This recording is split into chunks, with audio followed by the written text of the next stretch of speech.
Yeah, when you look at the Constitution, one of the great things we have in the Constitution is called the due process clauses. That's what makes sure we get justice. And one of those is grounded in a Bible verse, Proverbs 18:17, that says, one side sounds good until you hear the other. That's why in courts of law and due process, you have prosecution and defense. If the jury only listened to what the prosecution said, you would take everyone, you would lock them up forever, throw away the key. If you only listened to what the defense said, you would never prosecute anyone. You would set them all free.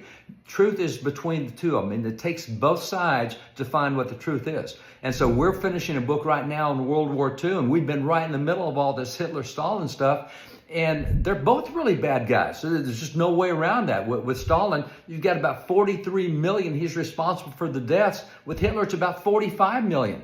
But if we had joined Hitler against Stalin, that wouldn't have stopped the Holocaust. The Holocaust started before Stalin ever got involved in the war. That was going years before. So that wouldn't have fixed that. So there's so many things out there. The story is incomplete. And yes, Patton did think Stalin was bad. And by the way, FDR thought Stalin was bad.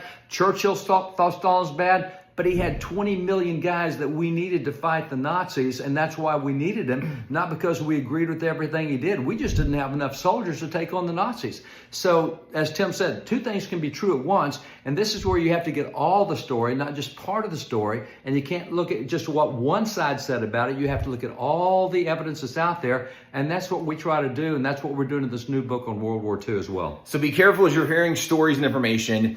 Don't take the car from one ditch all the way to the other ditch. I know it's hard to pursue truth when there's a lot of voices saying a lot of different things. And again, multiple things can be true at once, but certainly the idea that if America would have sided with Hitler, the Holocaust wouldn't have happened, that's a pretty crazy take.